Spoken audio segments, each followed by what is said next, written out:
Assalamualaikum warahmatullahi wabarakatuh. Bismillahirrahmanirrahim. Allahumma salli wa sallim ala nabiyyina habibina Muhammadin sallallahu alaihi wasallam wa ala alihi washabihi asma'in nama ba'du. Semua yang kami hormati, ada Pak Rektor, ada Rektor Senior Pak Arsoyo, ya teman-teman direktur, dosen semua yang saya hormati. Tadi katanya mau naik kelas ya. Kalau naik kelas dari rumah saya niatkan mari mengkaji diroyah. Diroyah itu melogikakan riwayat. Jadi misalnya kita sering dengar Rasulullah SAW sering ngendikan kalian masuk surga itu bukan hanya berdasar amal, tapi berdasar anugerah Allah Subhanahu wa Ta'ala. Oke, kita sepakat amal kita, perilaku kita, ibadah kita andaikan dikompensasi dengan nikmat yang Allah berikan tentu tidak seimbang. Untuk membayar itu saja sudah lunas. Jadi Anda semua tidak berhak masuk apa? Surga. Sehingga di beberapa riwayat dijelaskan ada orang yang 500 tahun ibadah, nggak pernah maksiat. Ditanya sama Allah, kamu masuk surga karena apa? Karena ibadah saya ya Allah. Ya sudah, surga kamu 500 tahun saja karena ibadah kamu 500 tahun. Ini cerita umur-umur orang dulu. Ya Allah, katanya surga engkau ini selamanya. Ya kalau yang selamanya itu rahmatku. Kalau amal kamu terbatas ya surganya sesuai amal kamu ya terbatas. Ya sudah ya Allah, berarti masuk surga saya ini karena fadl engkau, karena anugerah engkau. Itu namanya apa? Diroyah. Diroyah itu satu kajian analisis di mana kita percaya riwayat, tapi kemudian punya logika, punya diroyah. Ini penting supaya tauhid kita ini kuat. Jadi dulu ada orang yang sangat cerdas, namanya Jubair bin Mut'im.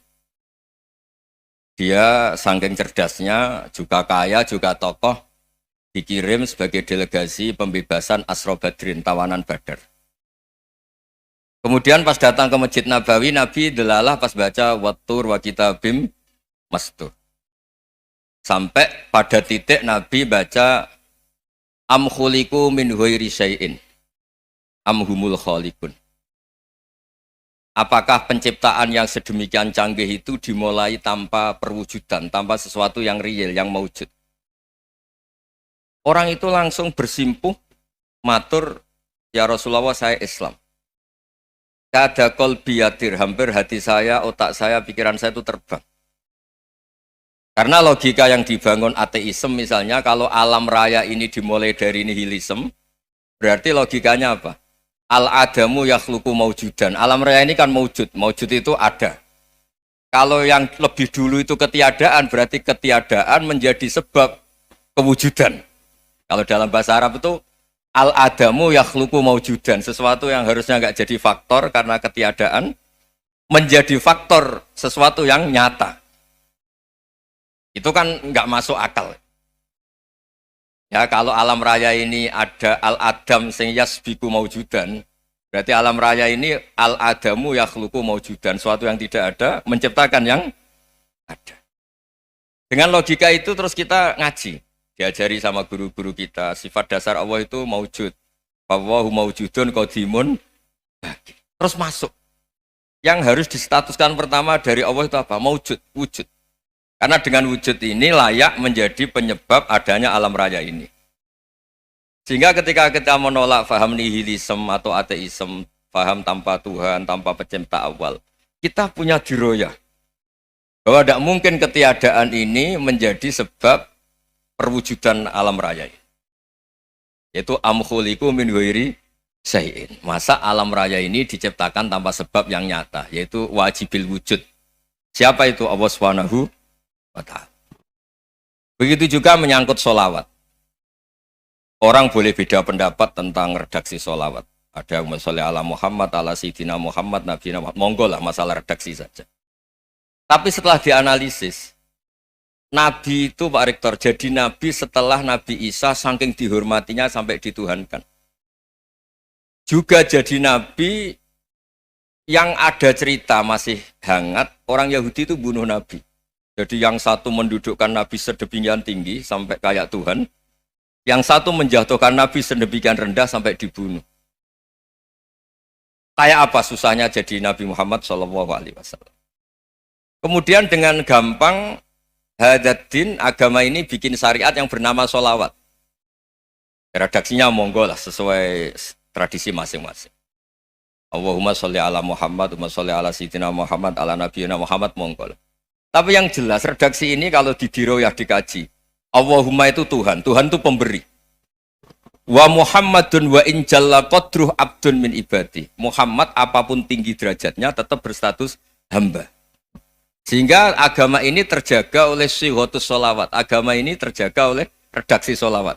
Yaitu Allah tetap pemberi sebagai Tuhan yang enggak tersaingi, la syarikalah.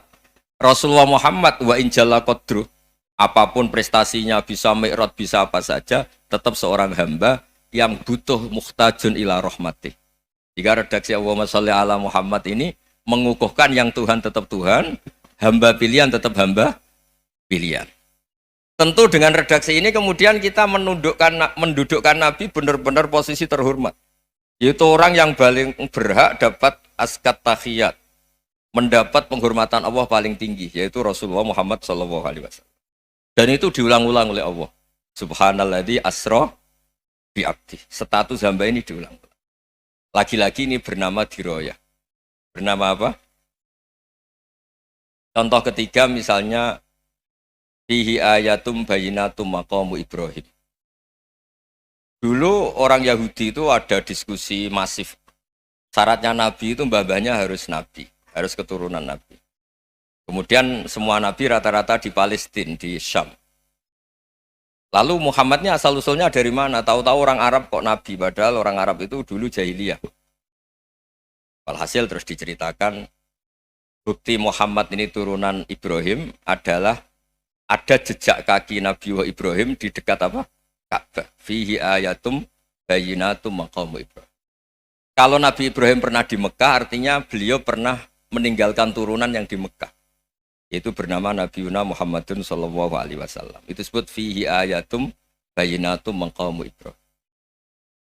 Nah, itu namanya diroyah. Diroyah itu satu perilaku keseharian kita beragama, kemudian tahu logikanya. Yang keempat misalnya, mangkana yu'minu billahi wal yaumil akhir falyukrim apa? Jaro. Orang yang iman karena Allah dan Rasul, maka memuliakan tetangganya.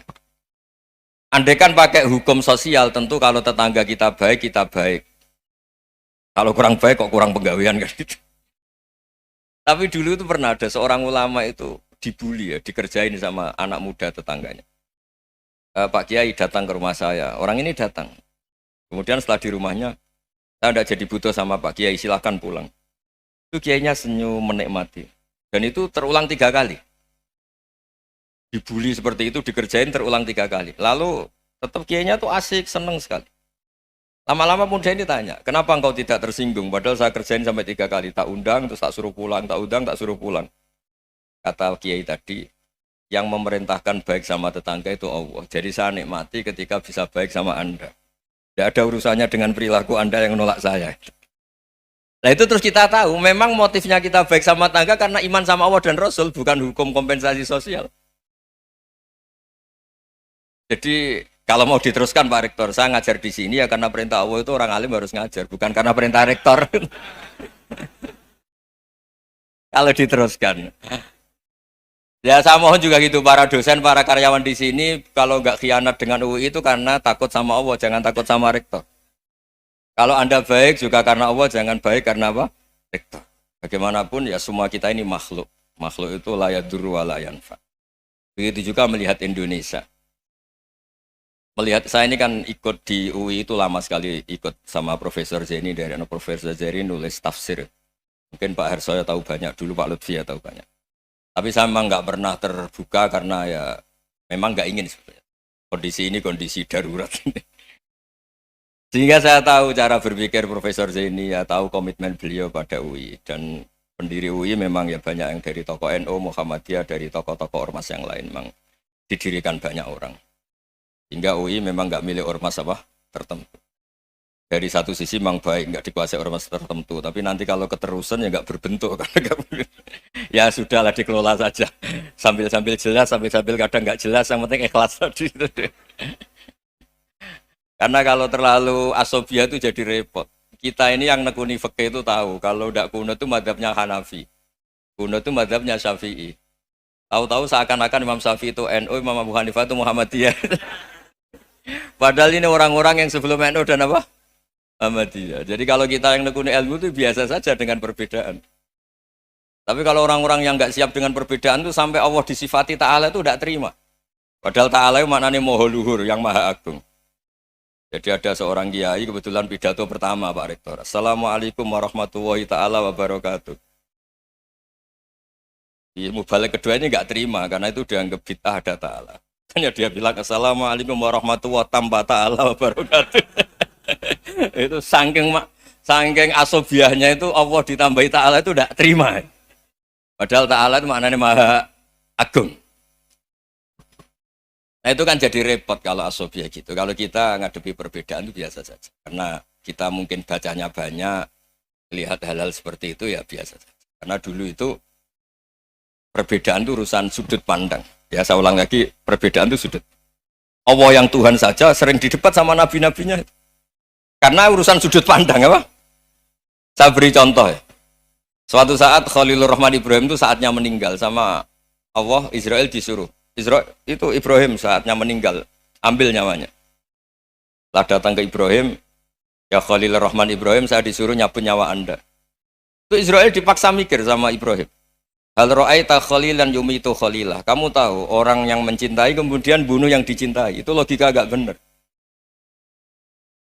Akhirnya Israel kan nggak biasa debat, kan nggak dilatih debat, nggak pernah ikut lomba UI debat ilmiah. Dia taunya nyambut nyawa aja. Kembali ke Allah. Ya Allah, kata Ibrahim, hal ra'aita khalilan yumitu khalilah. Masa kekasih bunuh yang dicintai ya. Tapi kata Allah santai. Bilang ke Ibrahim, hal ra'aita habiban yakrahu ayyalqa habibah. Masa katanya dia cinta saya, kemudian ketemu saya tidak berani. Israel mater lagi. Logikanya gini Ibrahim, masa yang dicintai sama yang ketemu yang dicintai nggak berani? Ya udah ketemu aja. Katanya yang meninggal itu. Artinya kamu bisa saja GR tidak mati-mati karena merasa dicintai, atau ingin mati karena mencintai.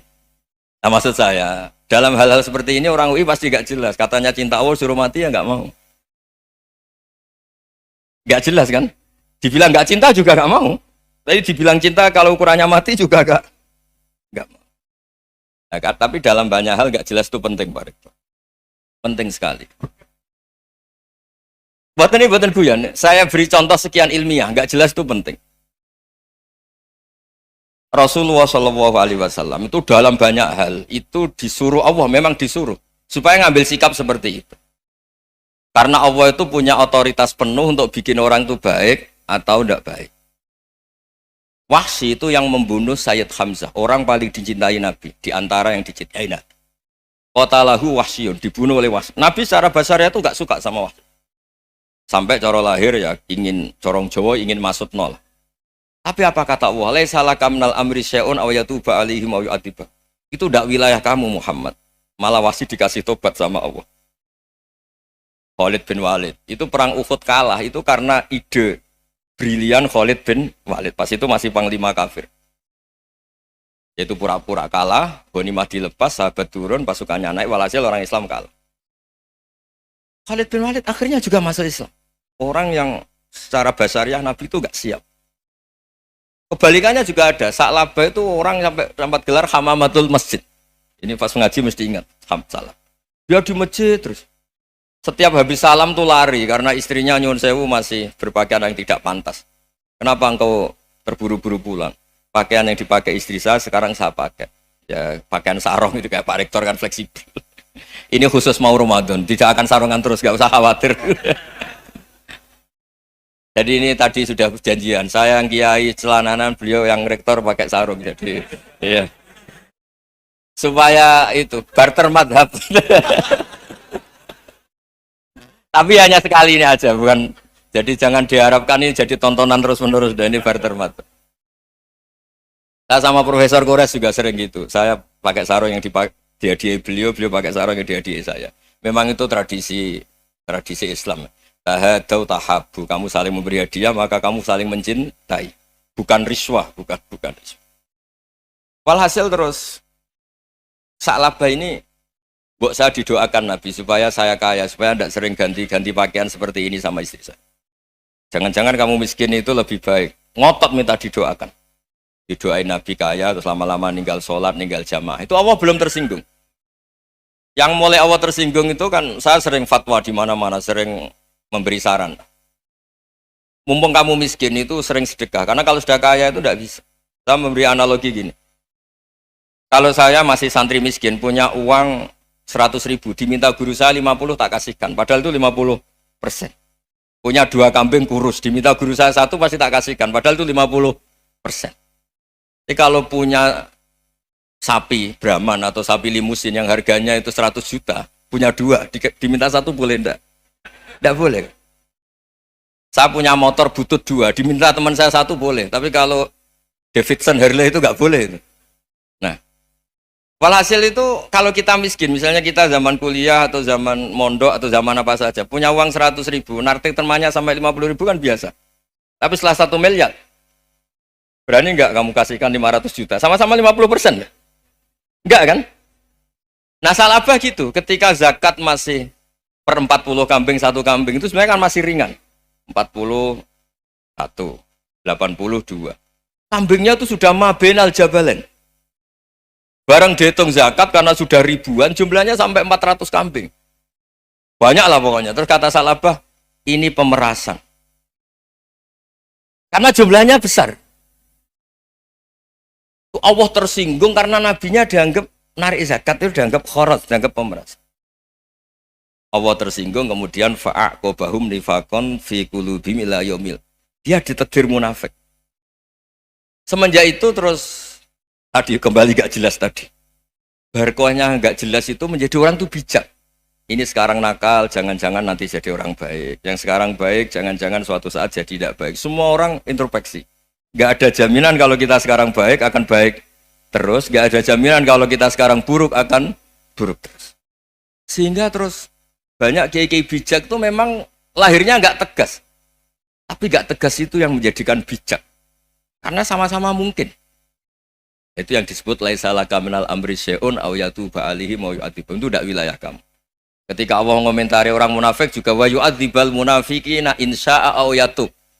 Bisa saja ada yang disiksa, bisa saja ada yang dikasih tobat. Karena pola yang kita analisis itu semuanya menurut kita. Bukan menurut kemaslahatan orang apa? Banyak.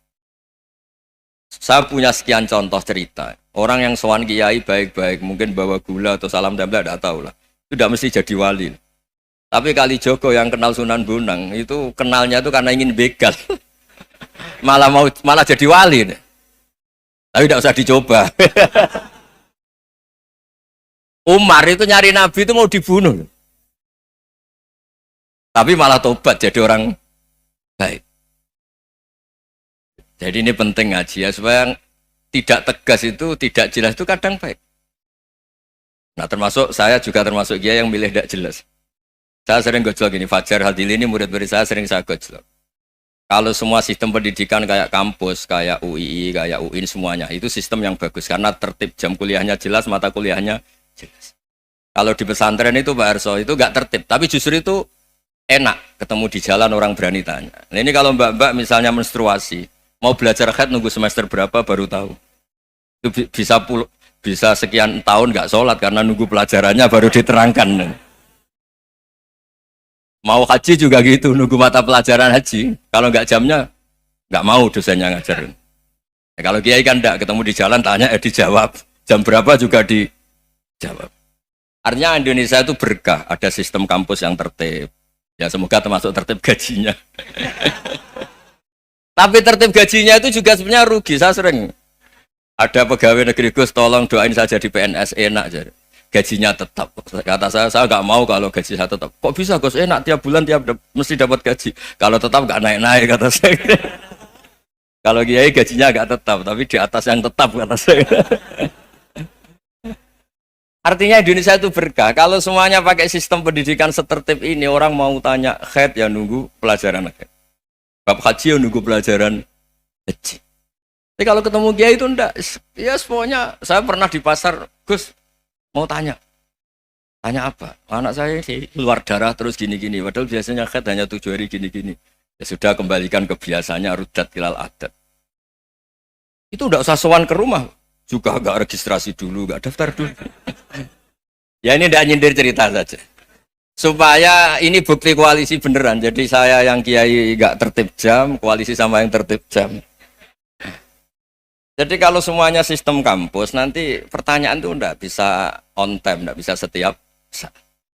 Makanya Indonesia itu berkah. Kiai-kiai yang alim yang di jalan-jalan banyak. Juga kiai yang di kampus dokter-dokter fikih banyak.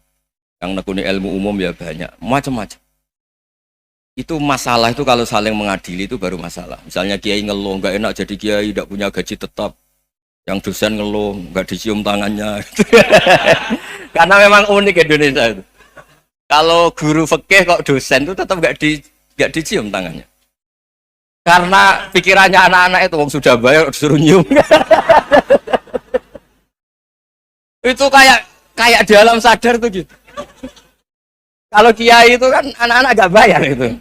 Ya opanya cium tangan itu. Makanya kalau kiai-kiai tidak keramat bisa mati karena cium tangannya doang itu bisa mati itu kiainya.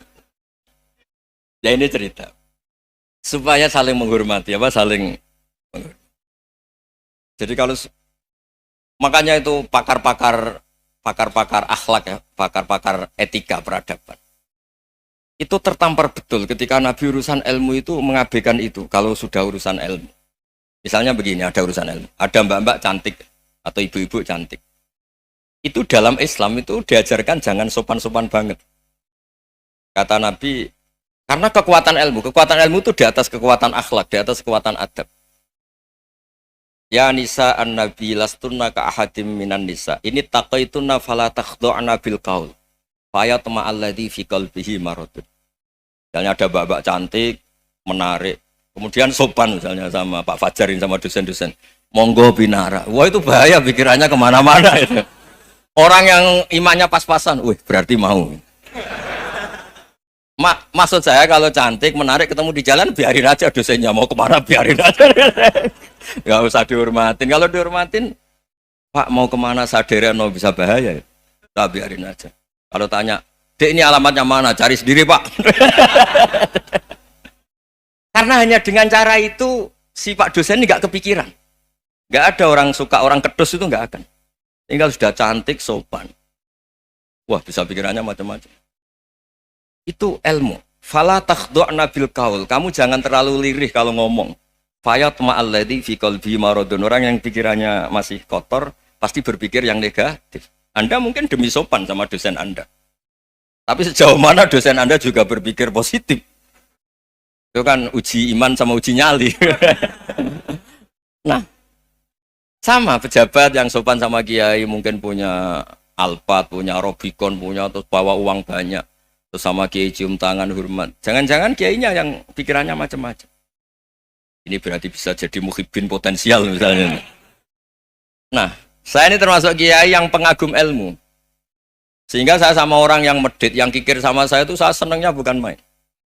Kenapa? Karena kalau orang medit itu gak berhak nuntut. Tapi kalau orang lomo 1 juta minta surga, 2 juta ya minta apa? Surga. Gus salam template 200.000 aja kadang minta surga.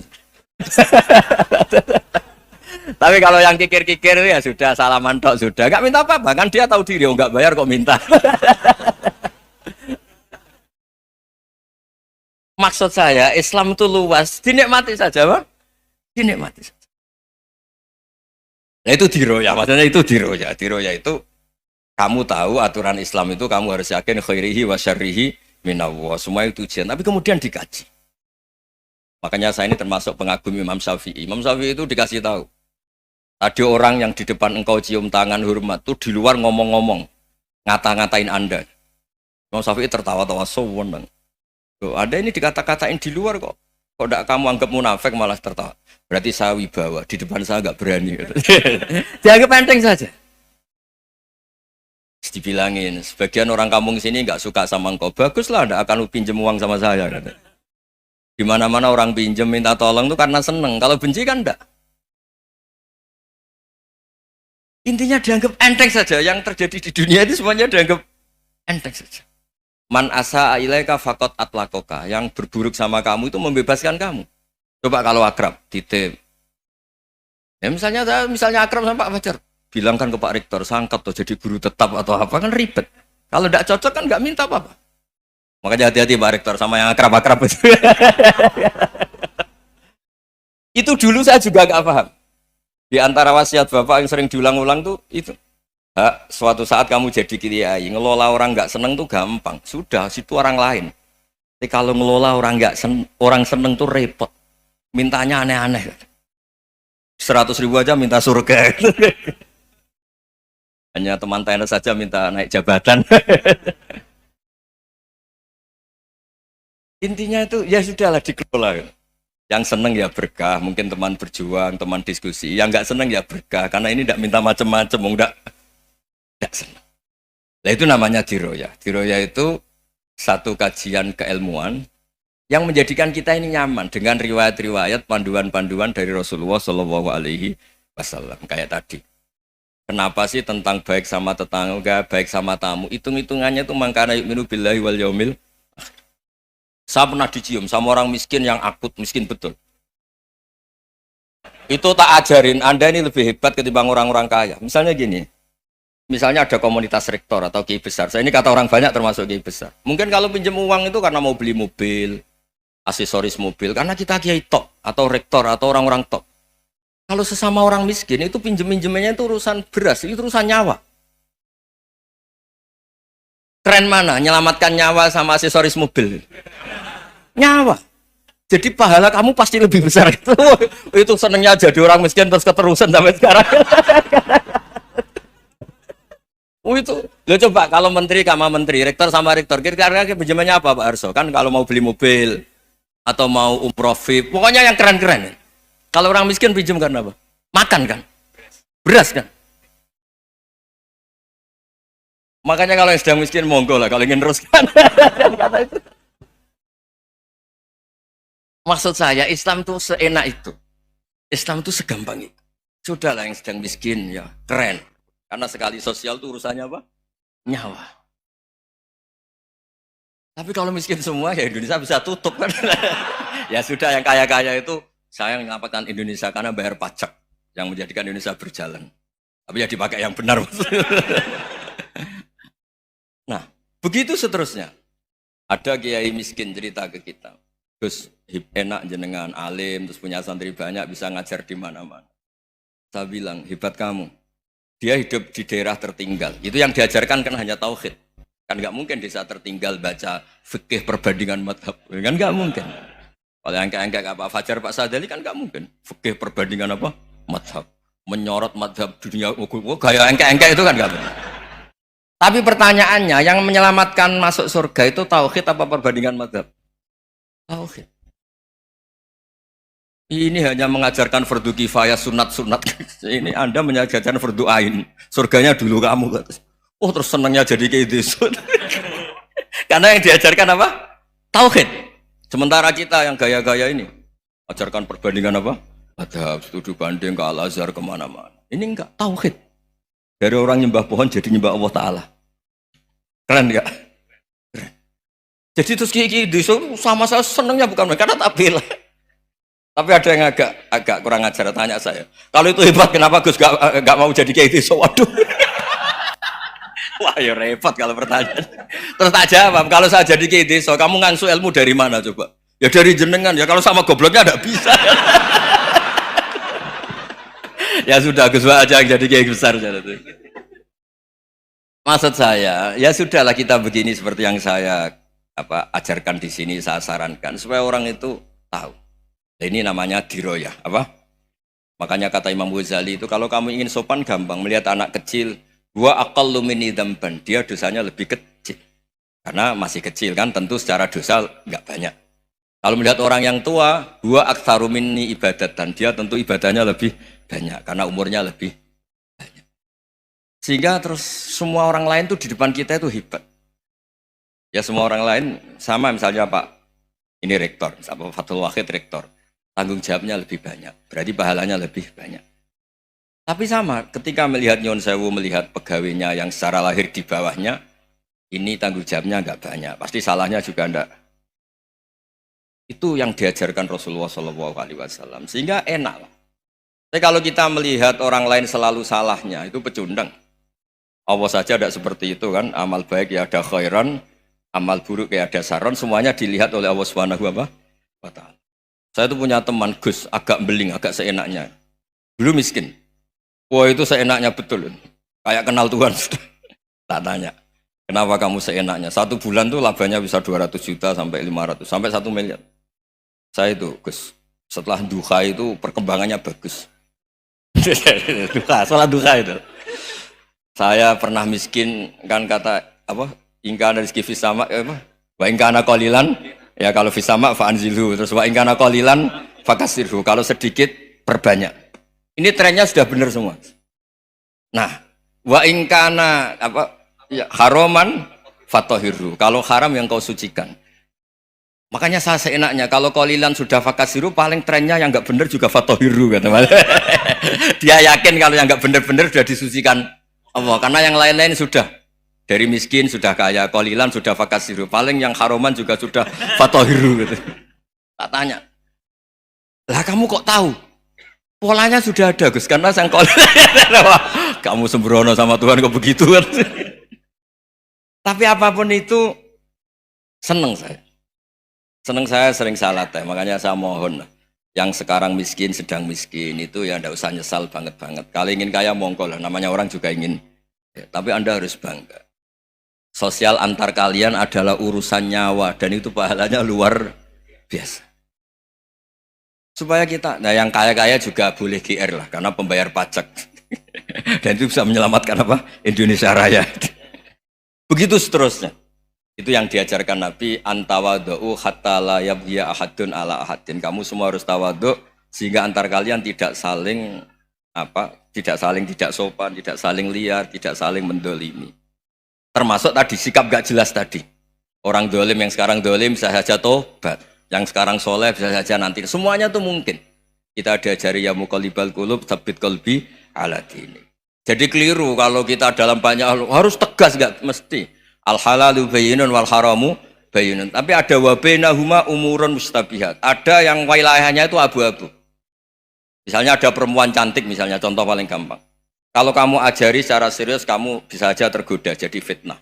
Tapi kalau orang soleh gak berani ngajarin, kemudian digunakan orang fasik, malah menjadi orang nakal, kita juga tanggung jawab.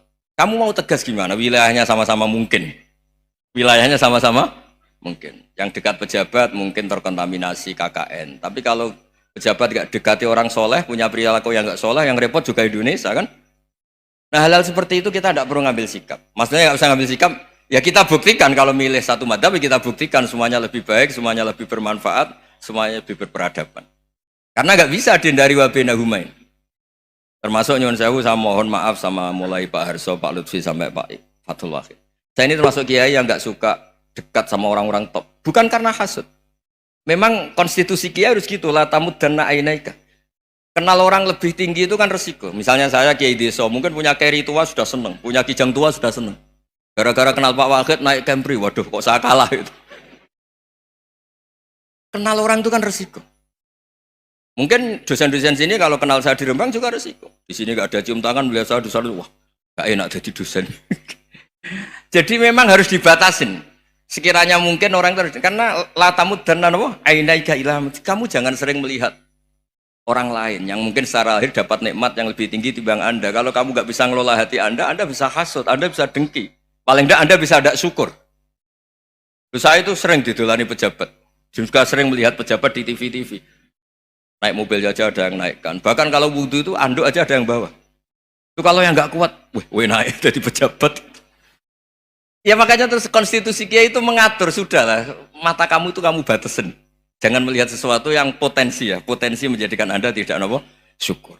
Jadi saya mohon, ini memang konstitusi saya sebagai kiai, jadi saya, tapi di hati saya tetap akrab.